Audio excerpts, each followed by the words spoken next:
వద్దంట వద్దంట వద్దంట బురద మళ్ళీ బయటికి పోయినాడు చూడు. ఆడ నుంచి కూడా ఎక్కించుకురావాలంట వాళ్ళు. అంటే రౌండ్ తిరుగుతలేడు కదా చూడు, రౌండ్ పోలేదని వాడు చూడు. అంగరా తొందర ముందు వచ్చా. పాపం ఎక్కలేదు బండి అని కూడా వాడు ఎలా వచ్చేసాడు. ఏమో తట్టుకున్నట్టు చూడు. ఉండరానైనా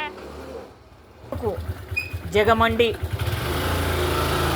తిప్పలేదని ఇంకా మళ్ళీ ఎక్కినాక కూడా ఎక్కుతుంటే ఏం చెప్పాలి వాడికి? గేట్ లేక వచ్చినాక కూడా ఎక్కించుకోవాలంట. ఎంత ఫాస్ట్గా ఎవరు పోతున్నారు? వాడిని పిలుస్తున్నాడు అదా, రారా బెడ్రూమ్ లేక చూడ. ఏందనుకున్నావు? రారంగాని ఎంత కోపంగా పిలుస్తున్నావు అని.